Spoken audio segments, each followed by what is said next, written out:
that word collaborate, because that's been the essence for us as well. And I must mention here Varun's contribution, Varun Jain. Varun and I work very closely, and someone who you don't see here, Nidhi Kapoor. So Nidhi, Varun and I, we work very closely together. Some of you may have spoken to Nidhi. So she's been unwell and unfortunately missing out. So the collaboration that Nandan you referred to is very much at work as we speak, leading to this conversation today. So today we try to talk about the supply chain. One of the big issues, I believe, and we were speaking a little while ago about the visibility part of supply chain. This is something I believe will be a game changer for a lot of companies as we get to less complex products, the output for the industry. And of course, we've also had governments which have been talking along with industry to have a policy. India has a logistics policy now. Last year, that was announced, yeah. So for the industry that produces about 28-30 million vehicles in a year, to what we could look at and how could the supply chain industry, how could you all as professionals, as representatives of the industry, help drive that change? What do we need that to happen? That will be wonderful to hear.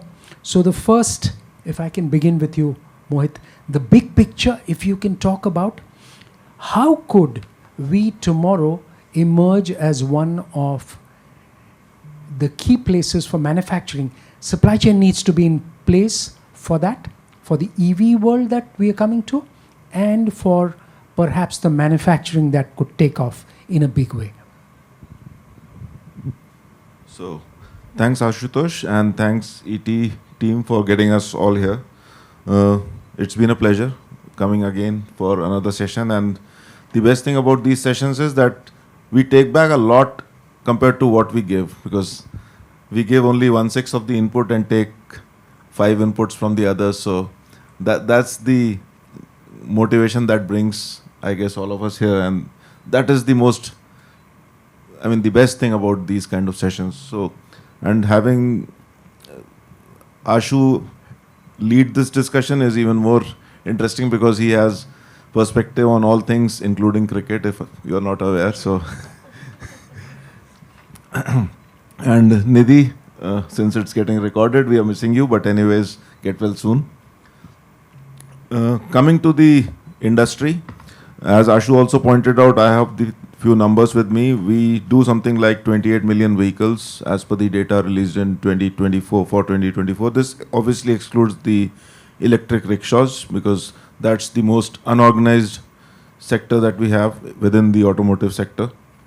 And these are as per the CM numbers. So, and another factor is that India's manufacturing sector contributes to about 7% of the India's GDP, wherein 35% is contributed by auto sector. So, out of the 7% that the manufacturing manufacturing contributes to about 35%, and auto contributes to about 7% of GDP. And as per the automotive mission plan of the government of India, this should reach about 40% by 2026, FY 2026. So that's the near-term goal as far as this sector is concerned. Now, EVs, excuse me. So EVs are going to play out a big role. That is what everyone seems to kind of nod and agree, but there could be other things which could play out in the near term. The other factor is, going by a past, there was a report sometime back, maybe 5-6 years ago, which said that the inflection of EVs taking over ICE would happen sometime in 2031.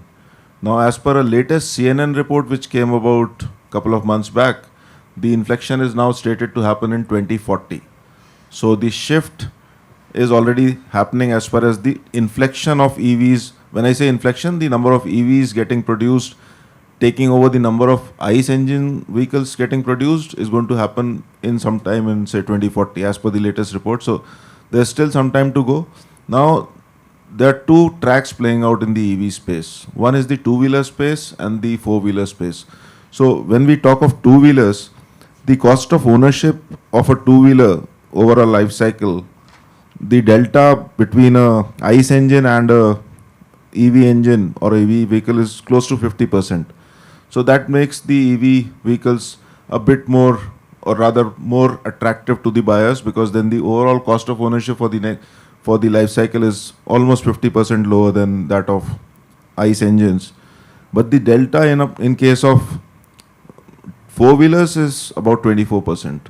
And that too is uncharted territory. So that's where the traction is not happening at the pace that it should or it could. So this is the other thing which is playing out. Plus, there's a lot happening on the battery space. The nickel manganese cobalt oxide batteries versus the lithium iron phosphate batteries. Now, NMC batteries charge faster and have a higher range, but they cost more. So this also is going to play out over the medium to long term. Now, the thing as far as Indian story is concerned, why two-wheelers will ride at a faster speed as far as EV adoption is concerned, because India is a power surplus country. When I say power surplus, we have installed capacity of 442 gigawatts as of 31st March 2024, and the peak demand that has been hit is only 243. So plus the power generation cost in India is much lower than the other countries. So in fact, it's lower than the inflation. So the cost of power which is going to get used for EVs is another factor which is going to make EVs a bit more lucrative as far as India is concerned. I have a few other numbers. I think we'll come to it as we go on. Okay, that's very interesting. So I'll try and keep the cricket analogy going. So, Pradeep, tell us, for the China plus one, so much of talk, and last 3 to 4 years, ever since COVID, we've heard so much of that, and we actually get to hear anecdotes of companies wanting to move to India. While it's a very complex thing to unfold, but what should the industry be watching out for so that we actually get that feeling of the ball being hit out of the park?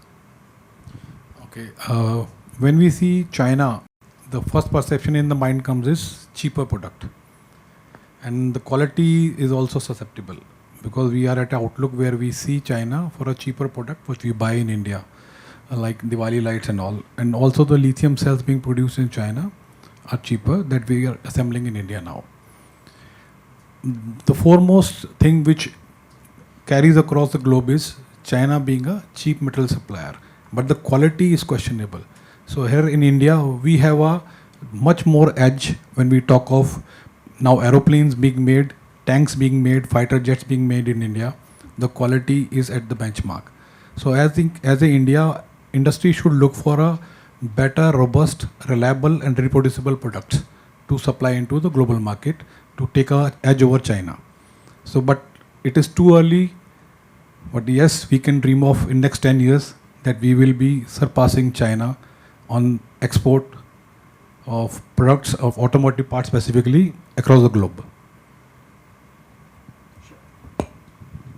So, Amit, because this disruption is happening, and look at some of the global alliances, and I was just reading through some of that. Honda Nissan alliance, now Mitsubishi joined. So I think this happened just about a month or so ago. There was another one, Daihatsu, Suzuki, Subaru, Mazda, another big block. What does that mean for Indian companies? When you're looking to be part of an alliance, can we go as a neutral entity where we're trying to have an agreement or have some kind of relationship with both so that entire industry grows, India grows? Thank you. So in terms of this global changes happening, so this was something in the company I work. So there used to be a CEO, a pioneer in auto sector. Maybe you heard the name, Sergio Marchionne. So he was a man known for the turnaround stories. So he forecasted, I think he passed away some 10 years back. So 15 years from the current date, he forecasted the only way to sustain in auto sector is something in case you combine the platforms, because the way at the speed the customer taste is changing. It is not easy to sustain for a OEM sector unless until they combine. So now when I see this, even the company I used to work with Fiat, so now they are Stellantis.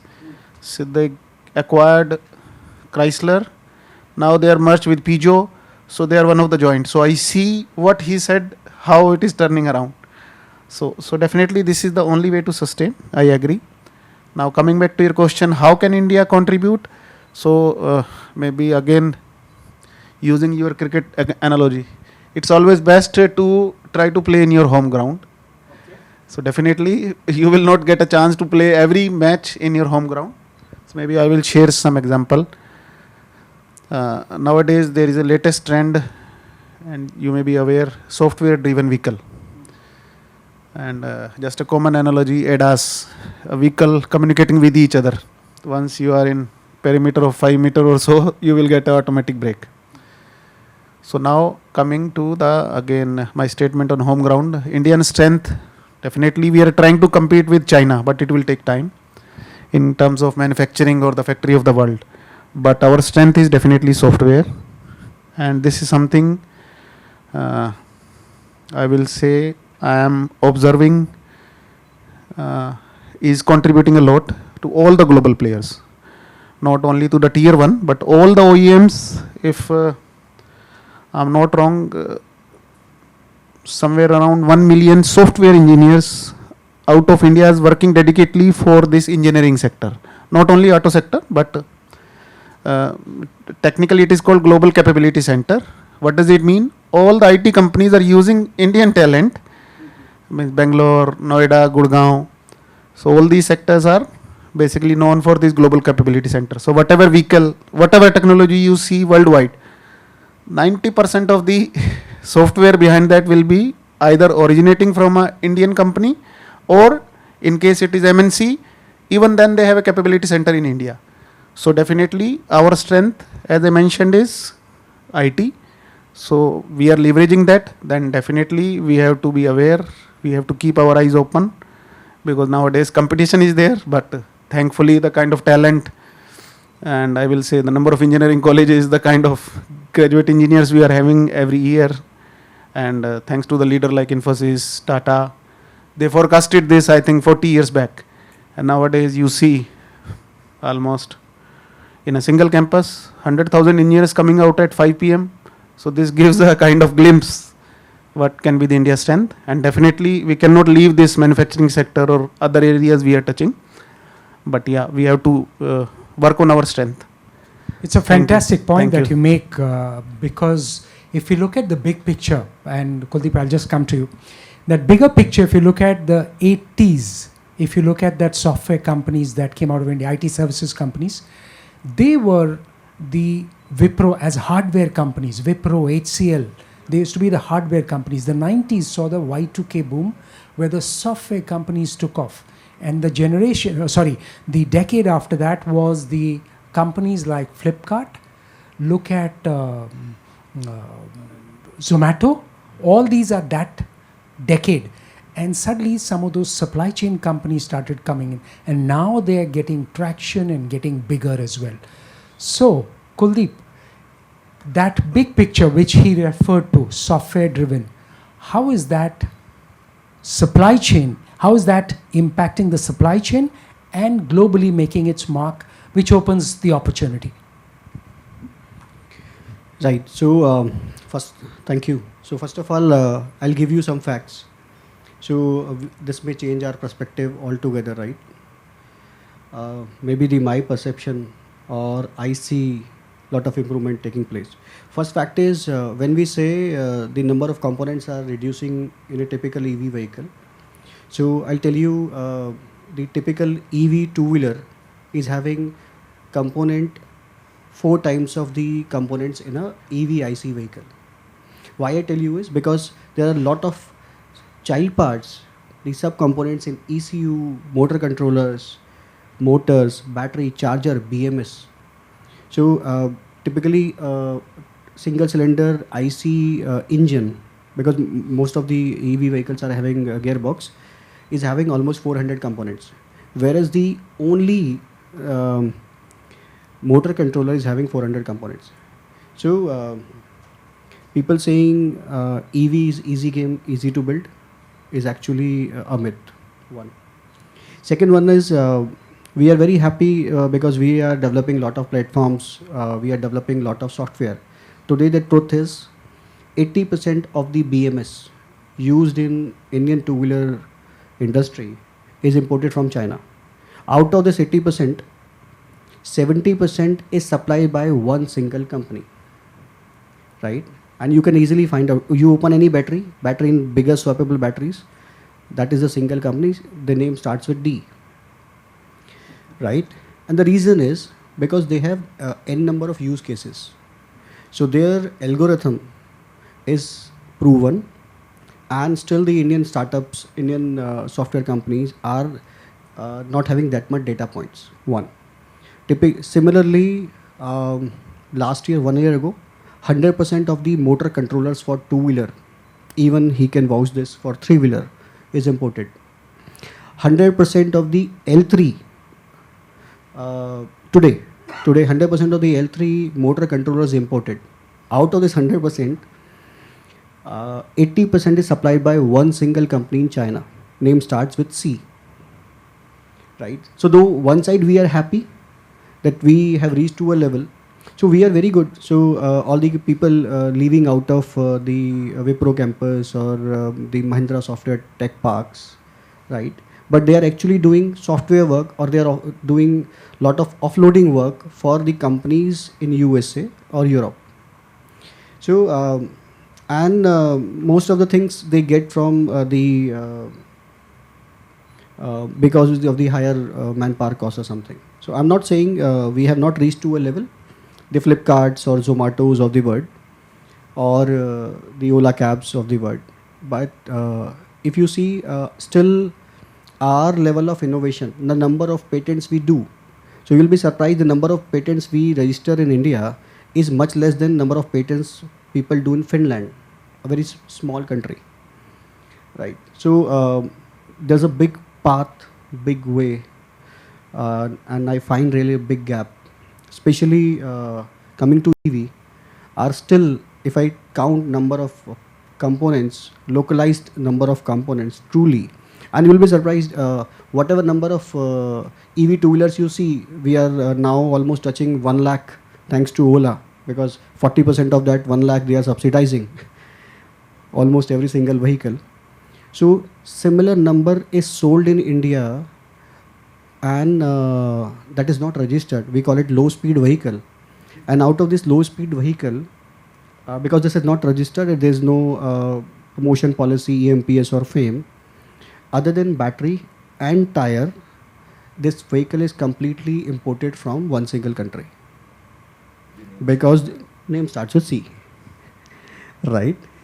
So there's a big path. So today I had a discussion with one of the charger supplier. So 100% of the EV two-wheeler chargers, so before charger there's a switch, we call it PRCD. 100% of the chargers either used by Ola, Ather, any big names. So this PRCD, very small circuit with hardly 20 electronic components, is imported, right? And even Hero is importing from the same company. So thanks to FAME, we started assembling in India now. So still our scale, our numbers, and the cost for electronic components is nowhere with respect to China today. So very, very valid point, and that's where the opportunity, I would say. yes, That's the opportunity, and a lot of the hardware, I'd like to believe, can be software driven tomorrow, as has happened with other industries. So possibly I would see that as an opportunity. Jaspreet, would you like to come in terms of adding, while the supply chain, we'll come to that supply chain, how do we build that supply chain of tomorrow? And software also has that supply chain, so that some of these issues, typical India-wide could be addressed? See, first and foremost, in my opinion, I would say we got exposed to the global shock in 2020, 2019. And then, since then, we have noticed that the disruptions is not over. We have Ukraine, Russia war, we have issues in Red Sea. So disruption is something which we are living on a daily basis today. So what is most important is today is creating that kind of a visibility, that kind of a control system, which can control, which can give you a power to kind of control the entire value chain. And that is only possible with having the digital, skill developed or the softwares around these things. So that is one thing which is very, very important. Now, if I talk about the supply chain per se specific, these disruptions have created a lot of demand. These disruptions has created, I would say, has created a lot of complexity in the overall supply chain, overall value system of even the manufacturing. And with these disruptions, what is more important is that what is visible to you, you can develop something out of it. If something is not visible, something is offline, you'll not be able to develop anything out of it. So this visibility would create an impact in overall sectors, irrespective of manufacturing or whatever you call it. So is crisis, Amit, then the new opportunity? Because you see, and you didn't even mention, so maybe Iran, maybe the Middle East, the Israel and Lebanon, that Red Sea war. issue. So Red Sea is cropped up more than once. So is crisis the opportunity? How do we integrate a crisis of any kind in a supply chain scenario? So it's usually said that necessity is the mother of invention. Yes. And I think we, all of us here, agree that the natural course for the automotive industry is diversification into more sustainable options like EVs, alternative fuels. And to be able to achieve that, I think it is going to be a multifaceted and a multi-pronged approach by all the stakeholders, not just the OEMs, the government, the supply chain partners, legacy suppliers in the chain. So all of these players have a role to play in this. Startups per se, I believe, I might have a biased opinion, but I believe they have an important role to play in this industry because of the diversification, the path that the industry is going towards. It throws open many doors for us startups, like technology adoption. I mean, startups by their inherent nature, they are, more affluent towards digitization. They're more affluent towards, adoption of technologies, faster pace of innovations. So this nature of startups has to be, used by the existing supply chain. And I feel the existing assembly lines, if we go back to the fundamentals, the existing assembly lines has to change from a more linear format to a more modular format to, adapt and be as agile to be able to adapt to the newer innovations. So that is going to be the key for the automotive industry in the coming years. So I think there is a major role where the startups can come in. And not just the functional aspects of the vehicles. We can also look at technologies through visual and entertainment appeals, your virtual assistants like your Siri, Alexa being integrated. Basically smart mobility for smarter cities and interacting with smarter citizens of tomorrow. That should be the... Siri, when can I get my spares or something like that? Is it possible tomorrow? So why don't you give us a picture of that? How can that happen for, let's say, tier 2 suppliers, and how can they integrate with that supply chain? In fact, this topic is the most interesting topic for any supply chain professional because I use Android, by the way. So do I, but I mean, having said that, that's the way, I mean, supply chains are going to evolve, and See, one thing I would just build on what Amit said first before I get into this question. Amit mentioned about electronics becoming a major part of the automotive space. So from an 18% penetration, it's just about 22% right now. And just by the turn of the century, it's projected to go to about 30%. And this is as per a Red Seer research. So 30% of a vehicle cost is going to be made out of electronics.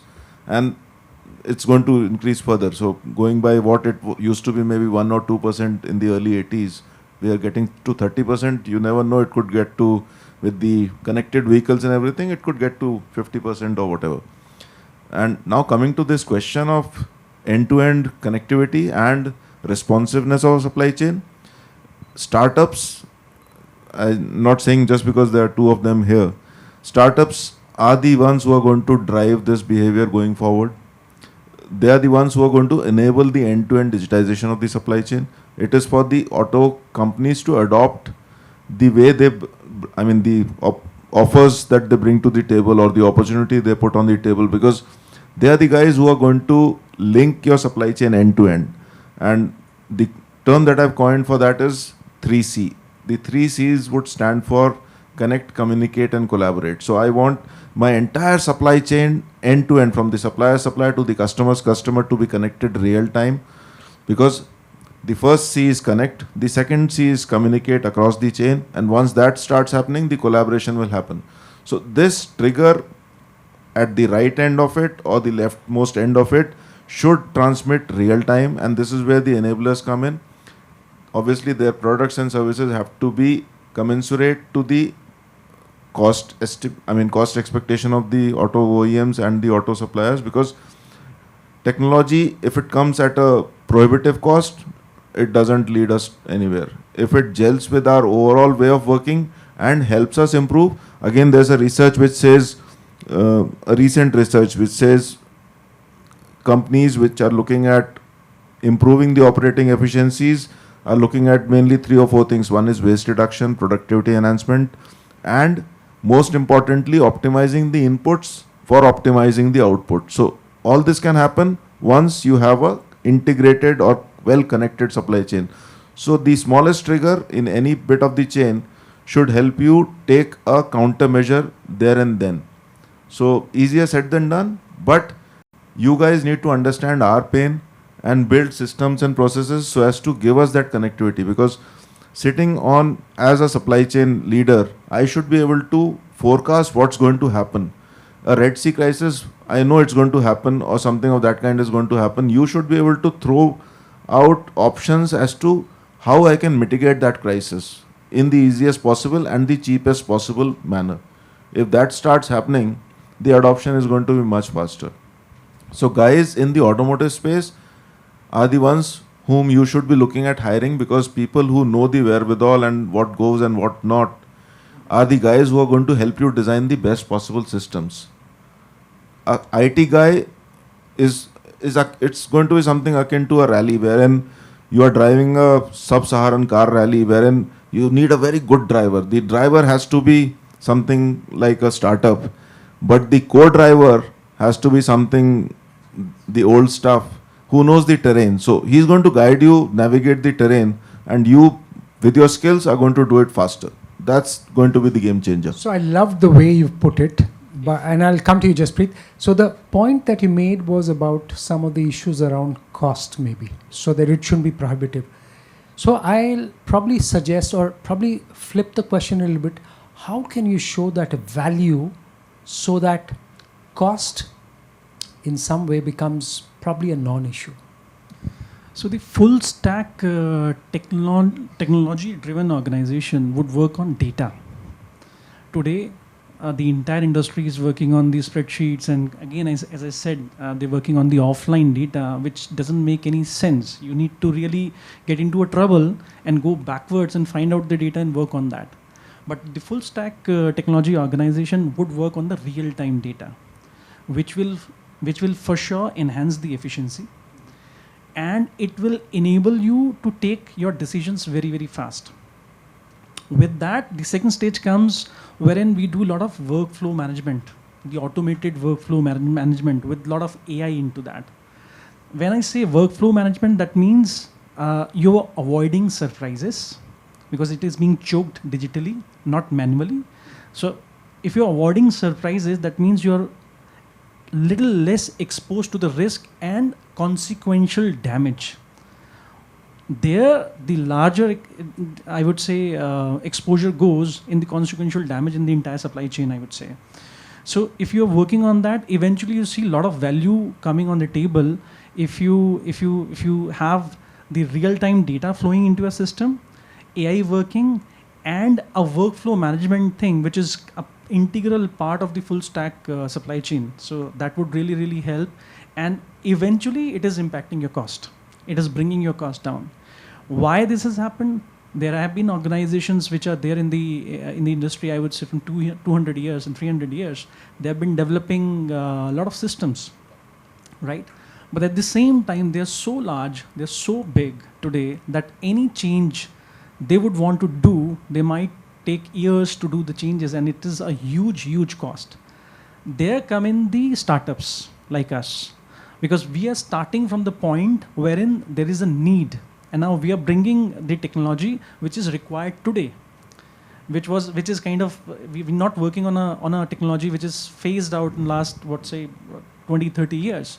So we are already advanced, working on those directions, and cost is something which is very, very important for us also to kind of deliver on the table, because if the manufacturing or the industry is growing, we are growing with them. So that's the integral part of it for sure. So you spoke about LLMs, is it? Large language modules or something? Yeah. I'd like to add. Sure, please. We have evolved from the hunch-based Excel sheets to the time where we were talking of deliveries in days. We were keeping inventories to keep us safe. Now with more transparency, like Amazon telling you that your product is arriving at 3 o'clock in the evening, you are more aware and transparent. The technology does the feed. So we can stop the evil of inventory where the cost is incurred. It also holds your space, the space where you can do the manufacturing. There you keep the dead weight, which is inventory. So you can, if you are transparent enough through technology, you can reduce the inventory carrying costs. Also, you are not having any surprises because you are having a transparent information flow. Earlier, when we talked about supply chain, when we started supply chain understanding, it was about the information flow and the material flow. If the information flow is live, then your planning is better. So that will reduce the cost, entire cost, which is also a business case. Sorry, you wanted to come in? Just a thought, because we are actually doing it. E-Kanban is here to stay. If you give the suppliers a window to what they should be holding with them, and they also get a window as to what you are holding, so they kind of auto-replenish your stocks, and that is where the trust starts building in. If you are transparent with your partners, then a lot of evils of inventory, as Mr. Ghai mentioned, get taken care of. And the leaner the company, the leaner the inventory, the better it is, because you are saving up a lot of petty cash flows for that matter. And that every small bit counts. Yeah. Yes. I will add to this. In 2008, we were dealing with Bossard. So they had a smart bin concept where the live internet connect was there, and they could sense the hardware requirements live sitting in their room. Okay, and that saved a lot of cost to us, because if everybody in the supply chain will like to tell me, the major problem is a C class and a D class part, which takes major of your time, because the value is low, but the effort goes in and the follow-ups that goes in is huge. So that way, if the through internet, somebody is tracking your availability of material and your supplies are ensured, so you leave a lot of headache beside. Okay, why I wanted to come to you, exactly the point that you mentioned, maybe the C and D class part. There, the cost could be impacted big time with some changes in the crisis that you mentioned. What possibly is a technology intervention that could change it? With respect to inventory or material procurement in the auto industry, in the current scheme of things, where we come in, we are suppliers to tier 1 and tier 2 vendors, component manufacturers of OEMs.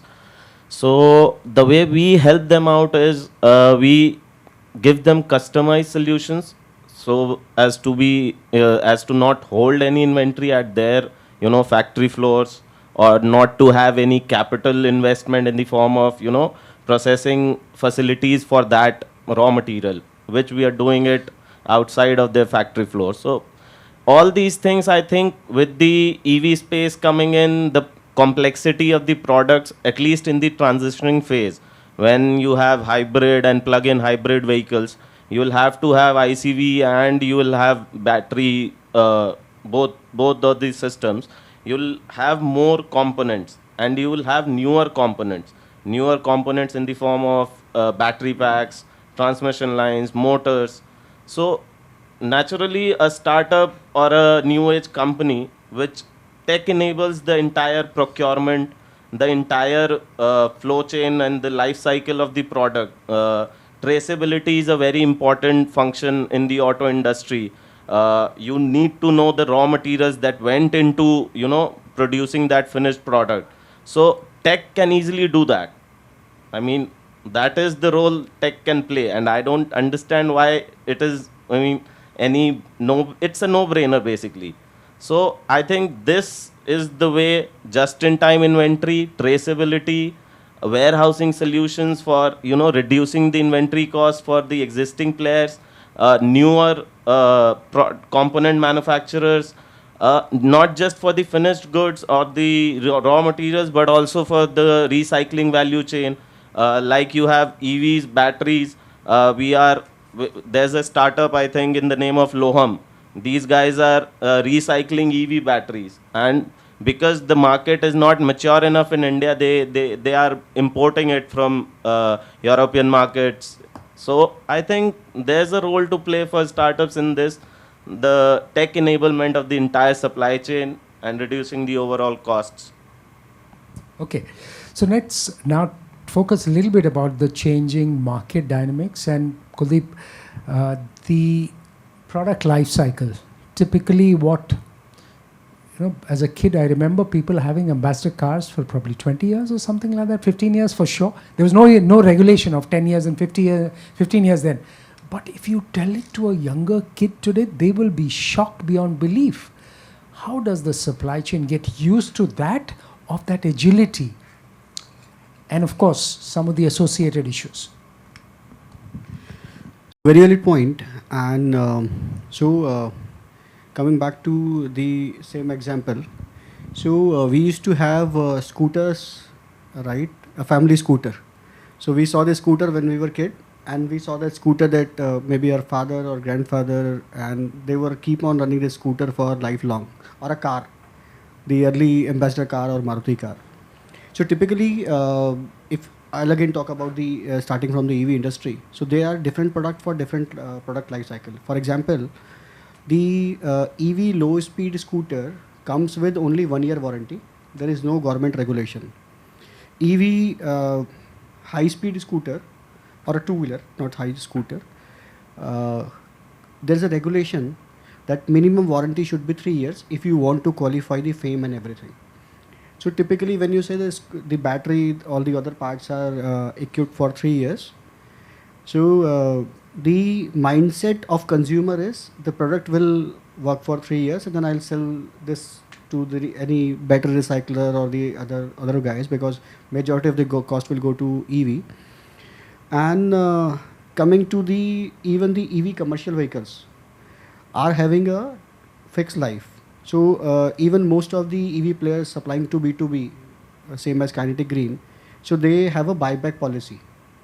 So for example, we sell eLuna to most of the EV B2B players. I must mention here, sorry, I couldn't hold myself. Luna is a brand that has always been around. I mean, yes. I don't even remember how long, 40 years, 50 years ago? 50 years, yes. Yeah, there you go. So for some of the younger people like Oza here, some 50 years ago. Right. So this comes with a buyback policy. So after 3 years or 5 years, whatever is the contract with that B2B player, so we have to change for example, I call it HMI, human machine interface, the speedometer or the cluster you say, because by 2030, so most of the HMI will be touch screens, because you don't want to operate your mobile as well as cluster. So it's a bigger challenge. So good thing is Indian EV industry is able to cope up with this challenge in last 3-4 years. Need not to say there were FAME 1, FAME 2, EMPS, and the most strict guidelines for FAME 3 will come by next month. So people are, so the good thing about our culture, our speed, our thought is we are very agile, and we are very, for example, I started with Honda and we used to say a two-wheeler generally takes 3 to 4 years. Came to Hero MotoCorp, then we used to say a two-wheeler generally take 1.5 to 2 years, because from Japanese to Indian MNC. Fortunately, joined the first product of Ola. Then we said no, two-wheeler should take less than 1 year, right? And this is the truth of EV industry today. A young EV company comes and they are able to launch from zero. So Ola, from a software company, 7 months, 24 days, they did the complete tooled up scooter with scratch and the fastest ramp up ever, right? So we are very agile, we are very flexible, we are very, I'll say, open to collaboration. So for example, we are not able to manufacture anything, so we are able to import, we are able to the JVs, buying tech, importing something, and whatever we do. So this is good part of us, right? So I'm very hopeful that the product life cycle for even the EV four-wheelers will be even less than 5 years. So, Amit, for the given the, I'll keep it on that theme about the changing consumer preferences. How does that supply chain gear up for that change that's happening, and what is needed? And you probably are very well placed to talk about that. Oh, definitely, supply chain is the key player for this product life cycle management. But the actual, I will say, the game maker here is the design or the technical people, engineering people. I will start maybe with an example. There was a famous Espresso Maruti vehicle, came I think 3 years back. So whatever may be the reason, the vehicle was not successful. But other than the parts visible, the remaining parts were easily replaceable with WagonR. So this is the kind of development. Earlier what used to happen, suppose a particular vehicle, I will give a perfect example. Mr. Bachchan used to, Versa. Yeah. So that was the kind of hype, the kind of advertisement, and ultimately it was a big flop. Of complete assembly line, I think was vacant, and then maybe I think the turnout, this share, it affected the Maruti Suzuki shares for some long time. Nowadays, nobody knows or nobody noticed there's something like this happened. What is the reason? Now we are so much flexible. 1 or 2 model failure doesn't matter. We are resilient, we are flexible enough. So there is a famous saying, expect the best, but be prepared for the worst. So whether it is a success or not a success, that does not matter. So how this can be, you are ready with the plan B. Means your part should be replaceable. So that's the benefit when I come back to the original point. When you are combining the various platforms, PSA, means Peugeot, Fiat, Chrysler, some of the vehicle.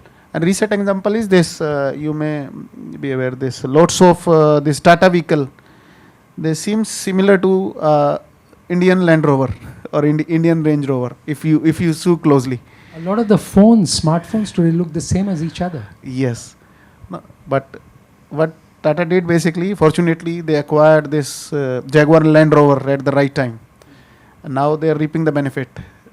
Otherwise, no one could have imagined the kind of vehicles we are seeing from Tata Motors nowadays on the road, especially.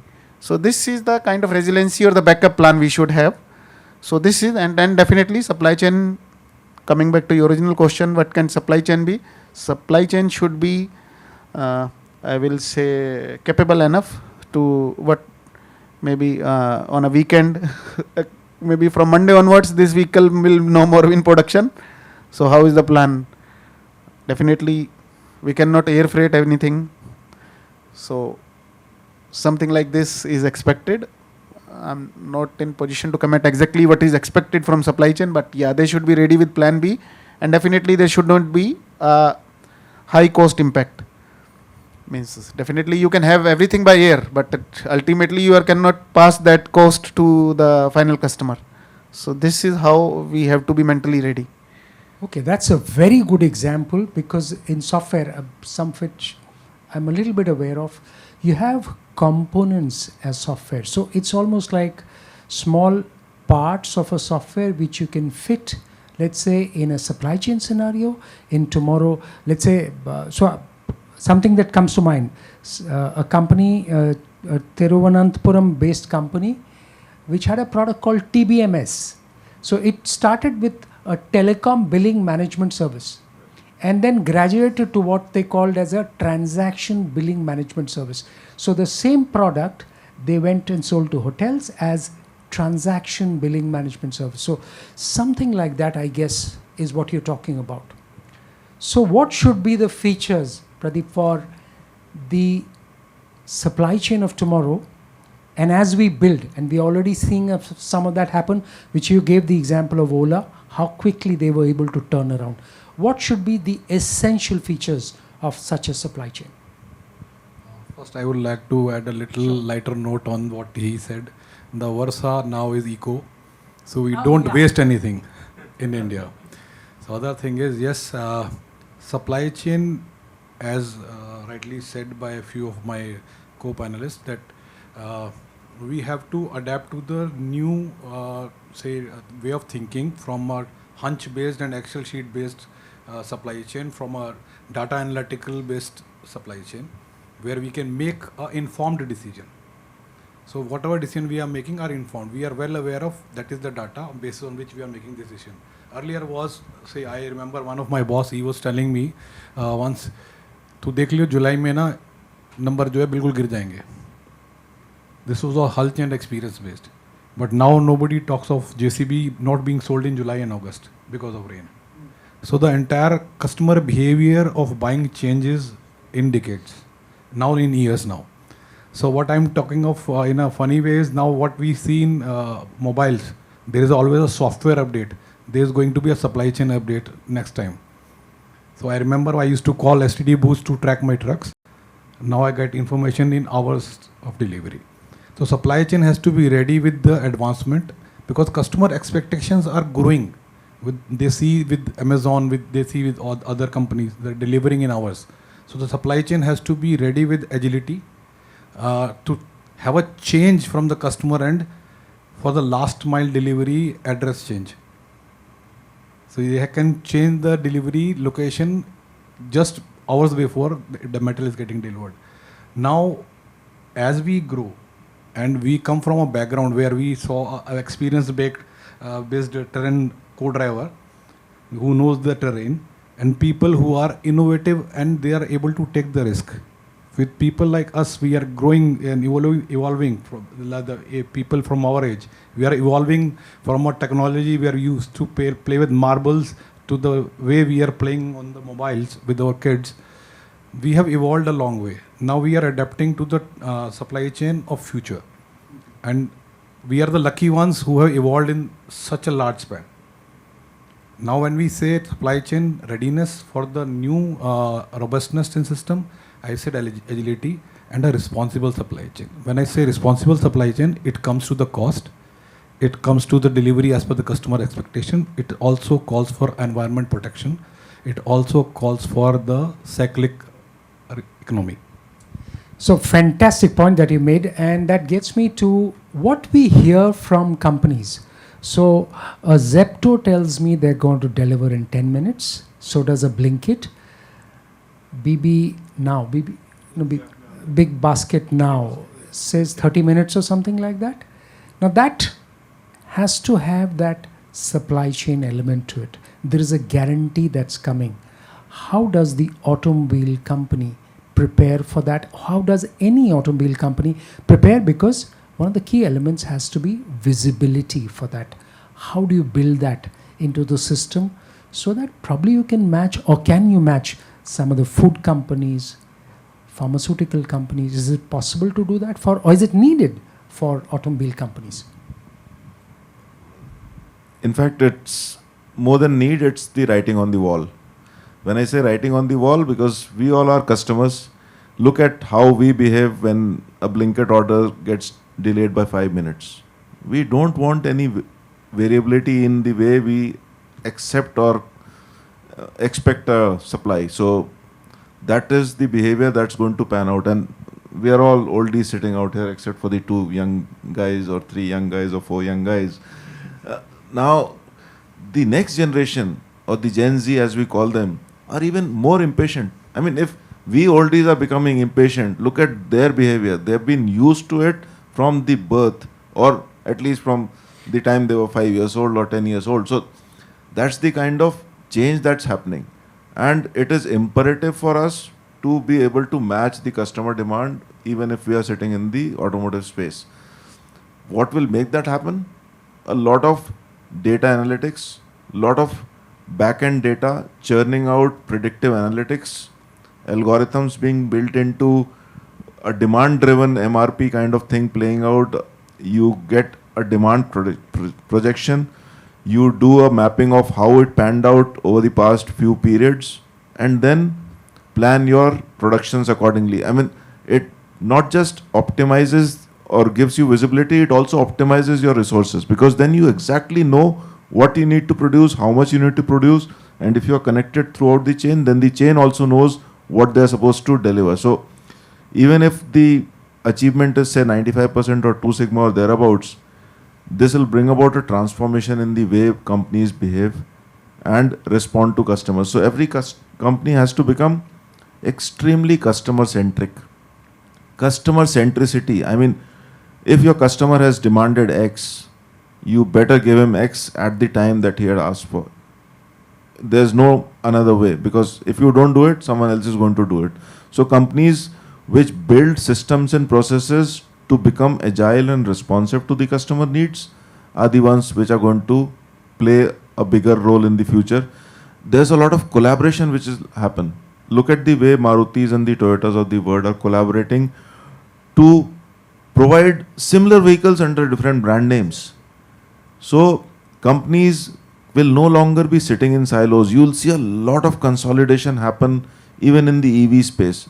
There might be 15, 20 players right now, but 5-7 years down the line, you will just have the rule of 3 playing out. So at best you could have 4 or 5 or 6 good players in the game who will dominate the market.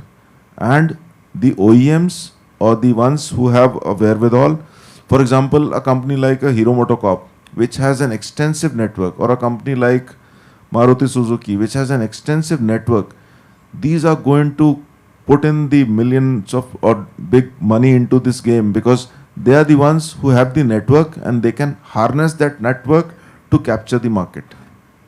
The others, the startups in this space, especially the EV vehicle space, will find it tough, because the big boys will come into play. Once they see that the opportunity has come, they're just waiting in the wings.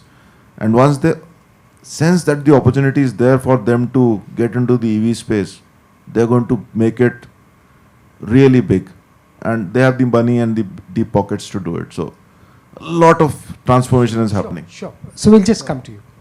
I would like to add on this. I dream of a supply chain where we have a supermarket of parts. Customer comes in like a Subway and tells मुझे MRF का tyre चाहिए, मुझे ये Excel चाहिए, मुझे इतना speed का gear चाहिए. So it is already happening. I hear in Germany, somebody was mentioning to me, cars, you actually suggest what you want in your, what features you want in your car. See, it used to happen in the high-end cars, wherein an Audi used to give you the choice of fabric and all that. But that's descended down the supply, down the levels of the product categories. So even the lowest value car the customer is going to demand similar stuff. A Dell computer, for example, they used to order it online. Sorry, you wanted to come. Just to add what Mr. Mohit and Mr. Pradeep has just said, with respect to the expectations from the supply chain, I would say eventually in times to come, AI would take over the basic expectation, the basic business what we are doing today in times to come for sure. And then what is expected out is already available in the market today as well. There is a possibility to track things at the SKU level right from the material requisition stage till the end. Now today the global players are also expecting us not to just do point A to point B deliveries. They are expecting us to help them out in a way that their operations get more and more efficient in the entire value chain. I am being asked a question, can you collect my money from my customers in Europe? As a supply chain organization, I need to collect the money. I am being asked, can you contact all my suppliers, do the consolidation, bring me the cargo in my different 250 sites across the globe? I am expecting to do that. So the visibility, what we are expecting today, the options as well as the technology, I would say, and infrastructure is already available. It's just that we need to link it. What is important to understand is that with how we can link it is to have the skills both side. It might take time to have that skill at the other side. At the same time, it's evolving, I would say. So it's evolving very, very fast. And I would not even say 5 years down the line or 10 years down the line. 1 or 2 years down the line, what we are talking today, I would say most of the organizations, at least the global ones first, as a first mover, would be doing all these things. Okay, that's a very interesting point that you're mentioning. And Aman, coming to the OEM supplier relationship, that is changing because of some of the dynamics that you are explaining here. How is that an opportunity for supply chains to be rewired, if I may use that word? Yeah, you can say that it needs to be rewired. The other way out, or it should be supplemented with, remolding the existing stakeholders as well. I mean, it's not like they cannot be skilled at this level of tech that we come in with. It's quite easy to enable them as well, the existing legacy suppliers. Newer entrants, like I said, for newer components, battery packs, transmission systems, you would need newer entrants as well. So a kind of collaborative approach between the existing suppliers and newer entrants in the market is the right way forward, I think. Given the experience that you've had, Kuldeep, the data part, the agility part, the supply chain part, and ultimately which comes into the finished product, how could that be a dream come true? What kind of building blocks could make it a dream come true? So I'll start again with the numbers. So typically a two-wheeler, EV two-wheeler is having almost 60 supply chain partners. One thing is, I'll come to, so I'll answer this. So even in my dictionary, even for last two companies, I have removed a word called vendor. So I call it supply chain partner. So whosoever is working with me or whosoever is working after me in that organization can say, for example, vendor code, we call SCPC, supply chain partner code. So all my communications, all my delivery, so that the mindset is like this. So typically a two-wheeler is having 60 supply chain partners. And these supply chain partners on an average are having further average 10 supply chain partners supplying raw material, paint, hardening, whatever. Even the simplest one will have a packing material or a logistic partner.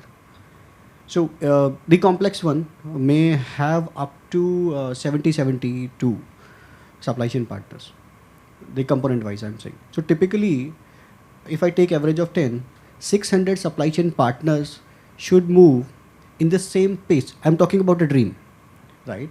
So I want to make a curry and some spices will come from Kerala. Some spices will come from the Shillong, right? And I want to make curry here today. and spices should reach exactly on time, and we are cultivating this based on weather or something with all possible thing, and there are secondary processing, processing, and I want to add the fresh vegetables also. Everything should move exactly the same time. One. So all these 600 supply chain partners, we generally say within the operations things to the plant operation managers. So if my 600 supply chain partners are not moving with the same pace, even one fails, I fail totally. If I give you metal to produce say 1,000 numbers today, and you make 999, people will say, wow, what an achievement. So typically the complexity of supply chain is very high. So dream says, now the point my dream is, so this one fellow is not actually, so you said ki I want to collect money, or someone is asking me to collect money.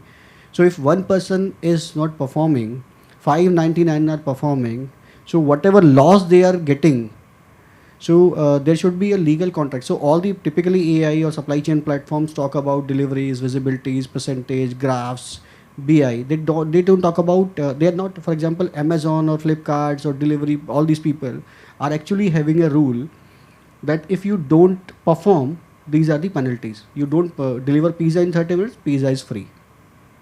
Right? So that level of contracts are somewhere missing. So, or people, for example, EV, even you find out of 60, your 30 supply chain partners are new.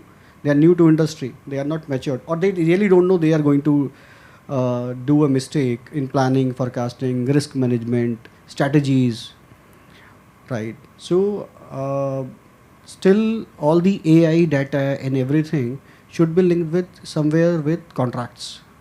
So typically, all these examples of customization, we always talk about European or US countries.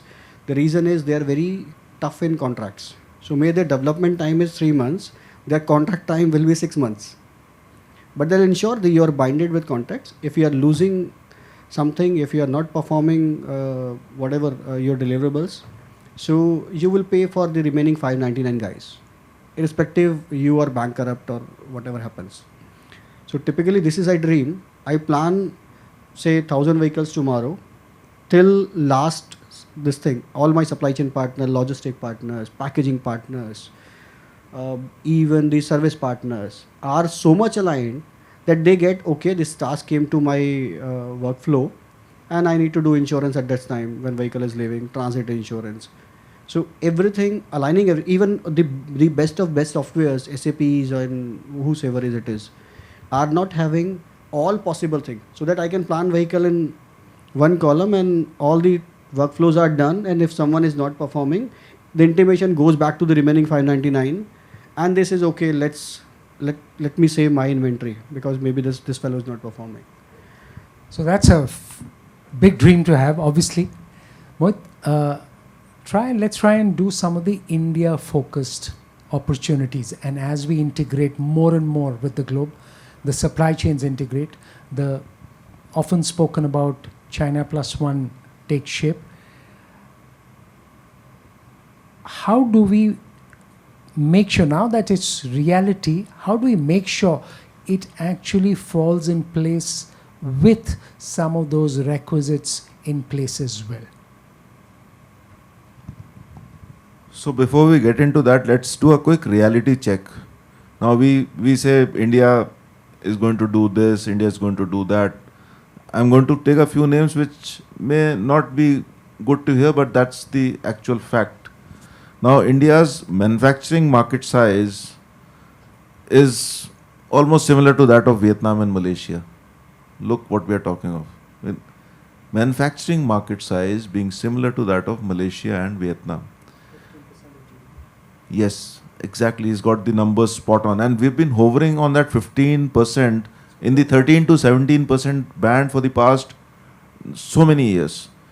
And unless we do some radical changes, for example, on the ease of doing business, Malaysia stands at number 12 in the world. And Vietnam is, although it stands at 70th compared to India's 63rd, it's really moving fast. And I've been there recently and I've seen the kind of infra that they're building, the kind of incentives that are happening or taking place. So chances are that we may be into a very, very tough war, not just with Malaysia or Vietnam, there are others like Thailand. I mean, again, to give you some numbers, first the labor cost, Vietnam, Malaysia, Bangladesh, Indonesia, China, all of them have cheaper labor compared to India. When I say cheaper labor, the earning per labor could be higher, but the productivity is what makes them cheaper. For example, when I was recently in China, I was just checking out what they earn. They earn something like $1,600, $1,800 per month, average worker. But look at the kind of output. One worker is managing 5, 6, 7, 8 machines and working like as if he or she is a robo. So that's the kind of productivity that's making them very, very lucrative as far as labor cost is concerned. Our infra, the road network taking shape, but long way to go. We can't be compared to any good developed country. I mean, we have 100 kilometers of good roads spoiled by 5 kilometers of a stretch, which will make you grumble the whole journey. So that's the kind of thing. Vietnam, as Ashutosh was mentioning about India, Vietnam manufacturing GDP as a percentage was 17% in 2010. It's gone up to 25%. And that 25% is the dream for Make in India. That's the target. In fact, I'm coming to that. So Thailand, 26 to 30%. They are hovering in that bracket. Then again, Malaysia, 24%. And as Ashu correctly pointed out, ease of doing business ranking has improved. 15% is the current level, and the hope or the wish list is 25%. So taking it from 15% to 25% is going to be a humongous effort is going to be put into that. Now, having said that, the opportunities are immense. If we are able to do it, look at the kind of penetration a two-wheeler has in India, just about 160 per 1,000 of population. Vietnam has 500 plus. So we could be looking at compared, I mean, just multiply these numbers with the population that we have and the 2.8 crores or 28 million that we do.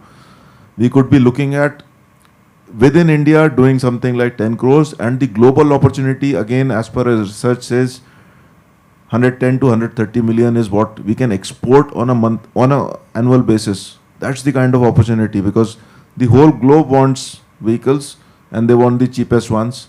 Obviously, Europe doesn't want to manufacture 3x the two-wheeler in Europe, and they would rather have it at X from India or Vietnam or Thailand or wherever.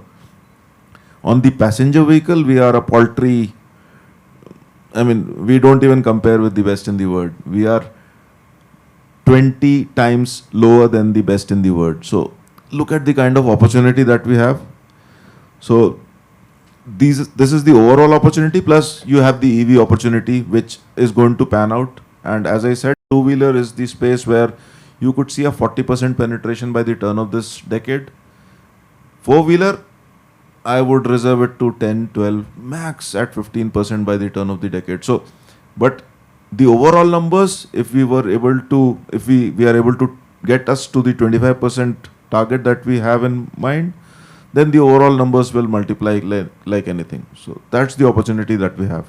Okay, also I'll get you to on this, the unique recycling supply chain that exists, that is a market I'd like to believe that we are still to tap enough. We have a scrappage policy, but not enough showing up.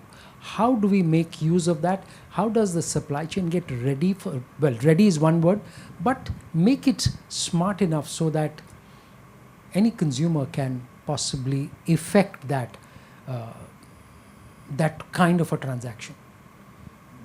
Basically, in India, when we say the scrap recycling, there are policies in place, but still, if we talk about battery other than EV, the lead acid battery, there is too much of unorganized players in the segment where the loss of GST is happening and unprofessional ways are being used. With lithium coming in, that sort of recycling cannot be possible. because itself lithium is hazardous, it can catch fire. There are many other hazards related to it with health hazard as well.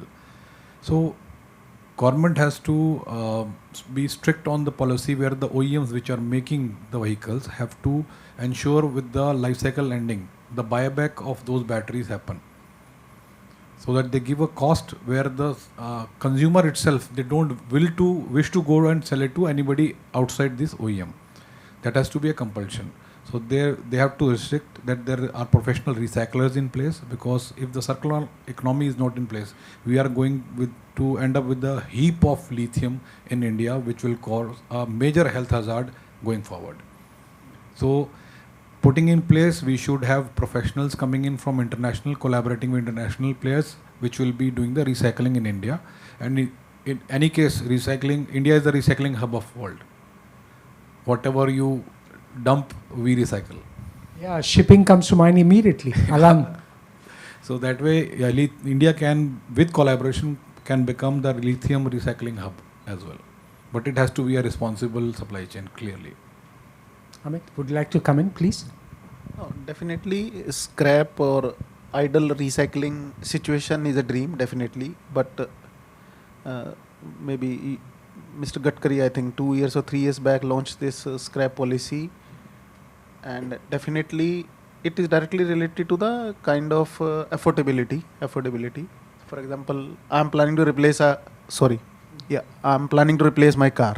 In case I'm getting something 10%, I can choose to go to this authorized scrapper. But in case, just an layman example, I'm getting 20% as my reselling cost, maybe in Bihar or maybe in UP. So I will prefer to do that. So somehow there is a gap between the dream and the actual situation. So ideally, yes, and definitely on the lithium side, I agree. You gave a perfect example of shipping. So this can be the situation, but on the terms of overall complete vehicle scrapping, it will take some time. Okay, also, I think no conversation today can be devoid of AI. So that intelligence in the system, which could also help companies predict, larger companies predict some of that, reading out the data patterns. How could that play out? Is that an opportunity that's already happening? Could you give us a broad picture of that? So I can again talk about the supply chain thing with that. And as I said, there have been disruptions in past and it's going on. Now customers, the end users and everybody is expecting, as Mr. Mohit was also saying again and again, the predictive analysis. And with predictive analysis, the suggestive alternatives as well. Not just the predictive analysis, it will just give you the information. What would you do the information? You need a solution as well at the same time. With this AI and a lot of technology and data, when it crawls into different kind of availability or a source of information and brings in one piece, it helps first customer to take decision. Second, if the system, if you improvise it, if you keep on investing in such system, it can be evolved into suggestive operation model as well, right? It's not a job which we do today. It's a job which will evolve in times to come. The more and more AI we would use, the more and more data analytics we do, it can at the first stage, it can predict. And then at the second stage, with the countermeasures, it can start to give you a suggestive solutions to solve your problem, which is possible. It's not that it's not possible. It's just we need to use it. We need to effectively use it and start to engage at each and every step, each and every process. Okay. I'd like to come to you, and again, correct me if I'm wrong. Perhaps typically Indian, it may not be Indian, but from what I hear from companies, demand will pick up in the second half of the month, maybe after 15th, target pura karna hai. How does a company like yours manage? Or is it just a sales issue? Incidentally, this is an issue that we negotiated quite recently with our company. I mean, this struggle was ongoing for quite a few months, and this was the idea behind. I mean, we should not be chasing targets towards the end. I mean, you should have processes in place. You should have people with the mindset, to be equally dedicated at all times. You should have clear cut goals, clear cut targets given to your people. You should have systems in place to be able to emulate these targets into actions. So I think that is a mindset change that needs to be driven by the people leading, and I think we Indians are typically. Supply. So just on a slightly serious note, so the supply, let's say जो भी sheets चाहिए, longs चाहिए या flats चाहिए for the product that is being made, a car or whatever is being made, how does a company like yours, which is supplying some of this to companies, apportion the action? पूरे महीने में कैसे 15 दिन 4 घंटे ही काम कर रहे हैं, बाकी 15 दिन 12 घंटे काम कर रहे हैं? How do you manage to work? Is it, can we have a predictable solution for that, so that you work closely with any of the vendors or any of the OEMs, tier 1 suppliers, so that that issue can be addressed? Predictability is the issue what I'm trying to get to. Like Jaspreet mentioned, you can use technology for all these decision makings. AI, I mean, it can come in handy with real-time monitoring, analysis of the data, then telling you, suggesting you corrective actions. You want to inspect a product. You want to use technology to be able to do it in record time. You want to shrink the timelines of the entire process, and where logic or science fails, I think the best way to go about it is just get on the data, do the maths, crunch the numbers, and it'll be all right in the end, I think. Okay, another point, and I'd like everyone to come in on this, is the wider issue of sustainability. Again, while AI may be one of them, that's just one part. How should supply chains be looking at sustainability now that India's regulation is in place, and now companies are having to report only the top 1,000 companies as of now, but every company will be asked to report those numbers not in too distant future. So the regulator has those numbers with him or them, and they're going to compare it at some point in time and then come back with the regulatory action. Your point. I'll come to everyone for this, please. So ESG is here to stay. So, and the drive has to happen from the top. So as long as, or if the top management is convinced that this is the way to go, then the actions kind of flow in that fashion. For example, if a company decides that we are not going to use wood, and period. So they'll think of innovative ways of not using wood. And if the diktat comes from the top, that's the best way to go about it. Plus, for you or Indian companies to be competitive or even relevant for supplies to Europe and US and other developed nations, ESG compliance, not just for your setup, but for your down the supply chain partners, is equally important. And unless you have compliances in place, for example, there are certain companies which ask for you to use 50% of renewable power. And if you don't have the back-end support, obviously the government will also have to pitch in, which it is trying to do. So they'll have to make renewable energy available and competitive with respect to the standard sources of power. So once that starts happening, this is just one of the examples that ESG requires. So elimination of carbon footprint, usage of power to the extent that you use 50%, and they expect the tier 2 or tier 3s also to adopt such means.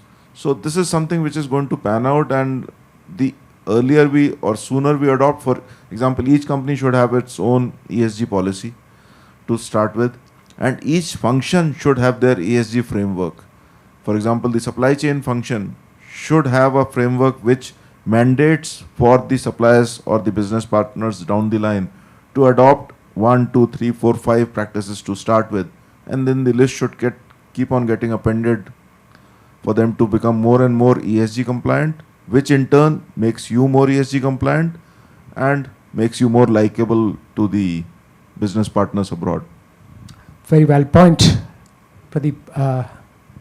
The challenge of having a policy, while larger companies can afford to make a policy, drive it down. What about some of the smaller ones, relatively smaller ones? See, the major thing which we lack in India is basically the education and the urge to earn more and more profit by using bypass and shortcuts. So it's becomes stringent, and even the bureaucracy and the inspector raj and where they seek something in a wrong way, then most of things can be implemented. For example, GST was a big problem to implement across India, but anyhow it is running successfully now. People are telling it will be a failure. So there is a basically stringent focus from the top strata percolating to downline to ensure that it is implemented. So any registration to new companies, smaller companies given now onwards should be with the recyclable and renewable energy.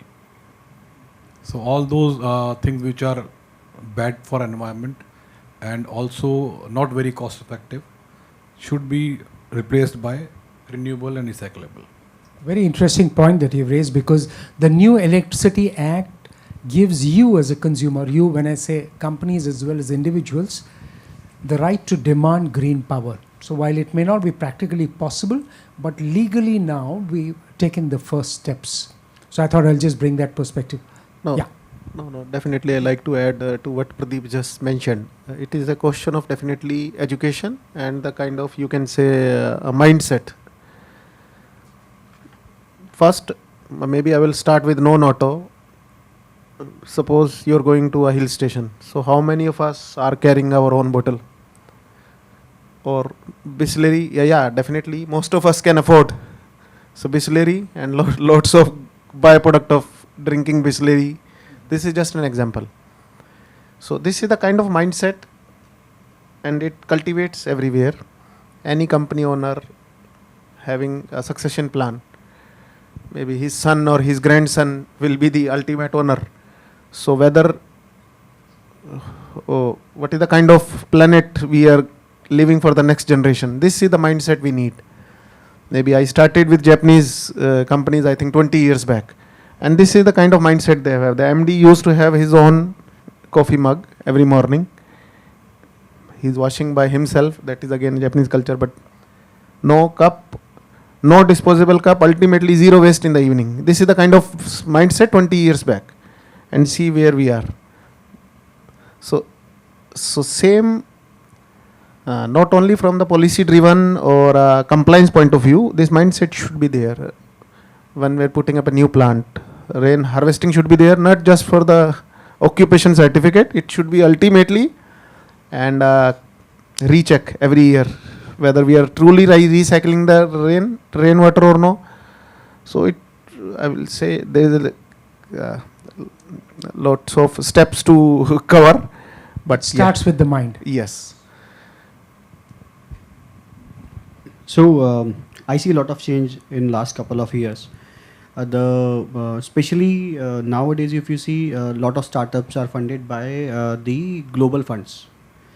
And when the global funds are investing to a company or organization or a mindset, so they comes with their own policies. So they are very firm that you have to do all these practices. So one very good practices we recently started is, so there is no target, this is our own target. So we'll do travel carbon footprints, whatever we did in the last year, though there will be number of more employees, but we'll do 80% of the last year.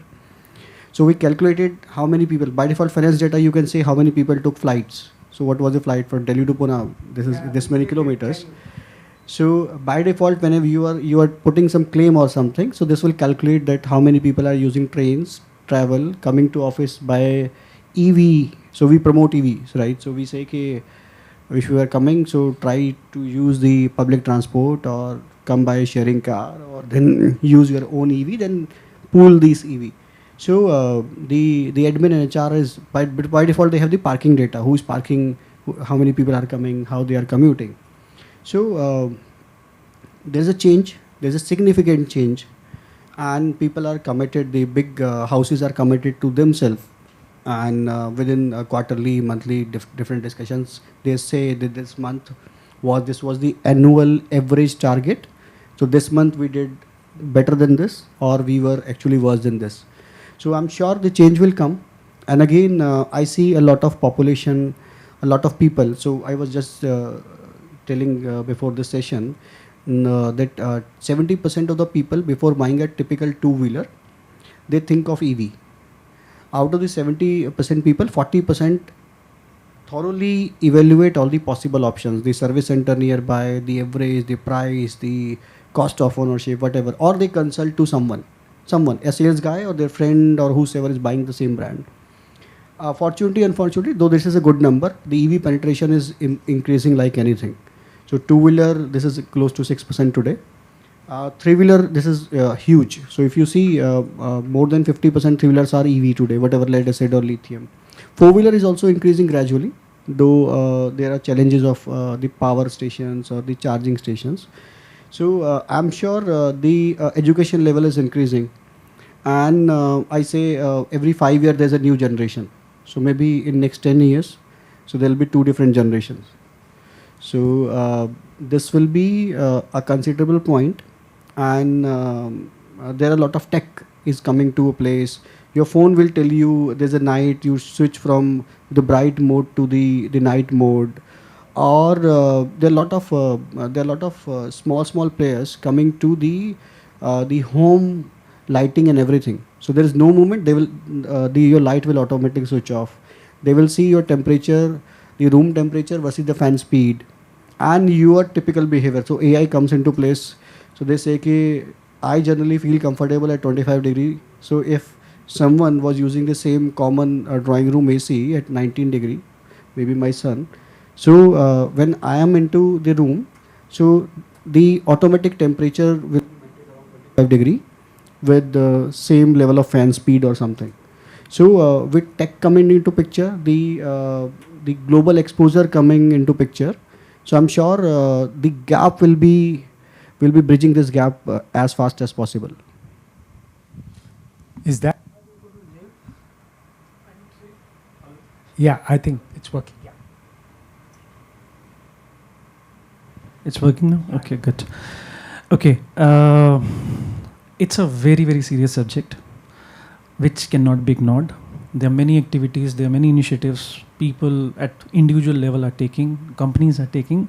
I would say that is still not enough. Now, cost is also a concern. The implementation of reduction of the carbon footprint and all, the feasibility of it is a bigger concern. And I've been into a discussion with various global supply chain heads and various forums to discuss the possibility of kind of implementing a sustainable solution in the supply chain. Cost has been all the while cost has been concerned. So I would say there are 3 or 4 different parameters with which we can discuss about it. Number 1, what we can do today, keeping the cost into checks. What innovation we can bring into the existing process with which we can increase the efficiency, reduce the carbon footprint, and achieve our milestone with respect to the sustainability drive. I'll just give you 1 or 2 examples. For example, we were working on a project with L'Oreal. They were using wooden pallet in a container stuffing. And then they are driving because they fall under the Paris Agreement. It's a French brand. So there was a lot of discussion, workshop around it, and then we proposed a solution which is replacing the wooden pallet to a paper pallet. What did they achieve? The cost, the transportation of the pallet from multiple countries, and eventually increase the efficiency of a container stuffing. So it's not always about the cost, it's about innovation as well, if you seriously give a thought about it. Now, the second stage, if you have evaluated your existing supply chain process, existing things, whatever you can change on the table, you have changed the plastic bottle to the glass bottle, whatever initiatives we have taken in order to kind of change it and keeping the cost in check. The second stage, if you still would want to achieve more, there are possibilities with carbon insetting, meaning transportation by the use of replacing the diesel vehicle with the EV vehicle for the supply chain, using this sustainable aviation fuel in the flight rather than using the normal aviation fuel. It will come with a cost for sure. Using the biofuel in our industry, in our container export, we can use biofuel in the vessels if the infrastructure is there. Talking about scrubbers to be installed on the vessels. So there are many such things which we call it carbon insetting, with which we can discuss the possibility to reduce the carbon footprint in the value chain. Then you have carbon offsetting as well, right? Wherein you can invest or you can kind of promote the idea of implementing new greener energy production, solar plants and all that stuff.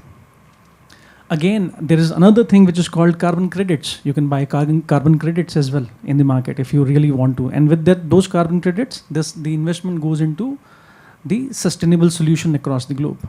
Carbon offsetting is the option. So there are many options available today. We cannot give ourselves an excuse of not seriously looking into the climate change and its impact. It's a business need, whether we would want it or we don't want it. Eventually, each one of us sitting here in this room will have to play with it, eventually. And there are possibilities. That's a very good perspective to have for everyone. Final word from you on, one of the challenges that's happening. So Europe has a carbon tax, and that is an issue.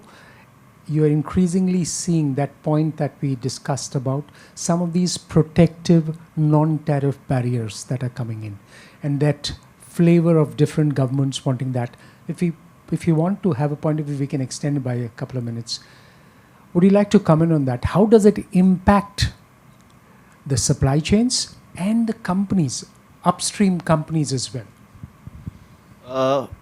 The tax barriers, they definitely, push you towards localization, nearshoring. I mean, that is how they, push the companies and the countries towards, producing in their own country.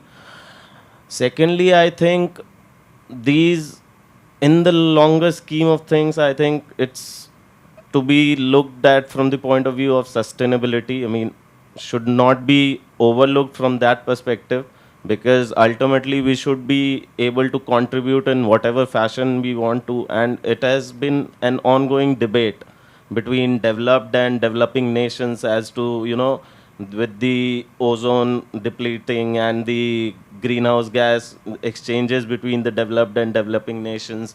Developing nations are at a stage where they want to grow, they want to build industries, they want to build infrastructure, and all of that comes at a cost.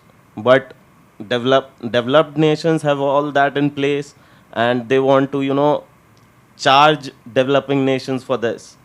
So it has been an ongoing debate. Naturally, it disrupts the supply chain.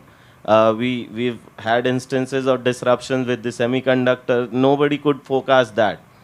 This is being induced by human intervention, but again, larger scheme of things, it cannot be ignored.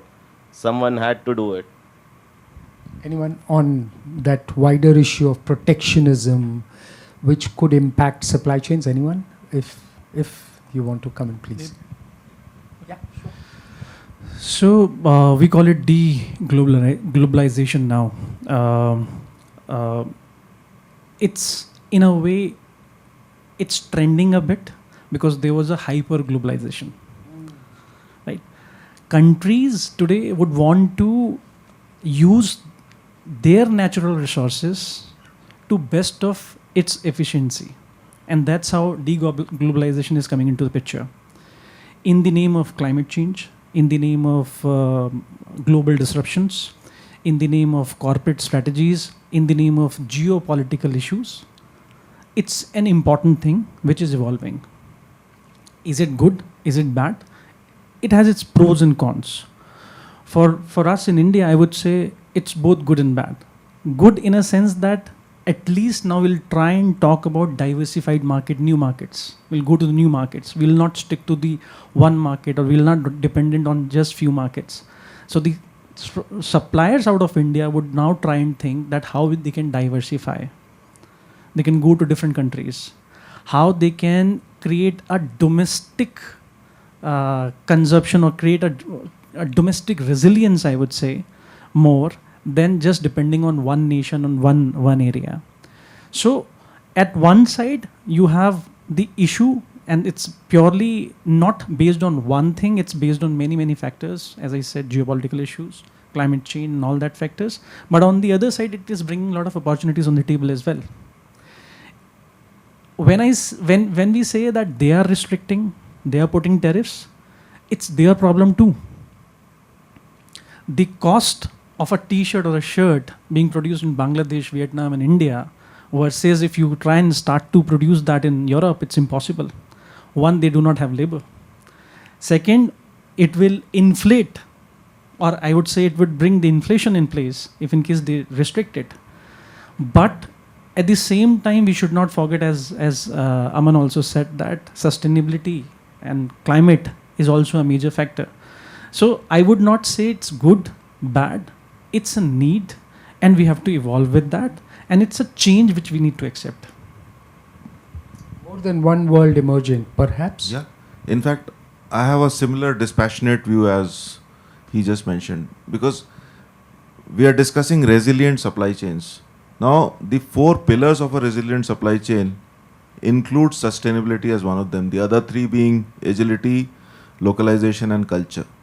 So localization is a part of the overall resilient supply chain, because then you are more responsive to the geopolitical scenarios or the black swan events as may happen. So it's in the interest of the global community at large to be doing this kind of stuff, wherein a lot of localization happens.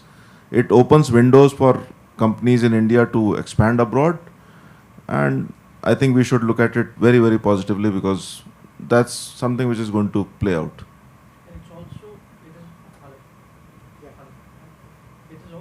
It is also giving an answer to your recycling initiative.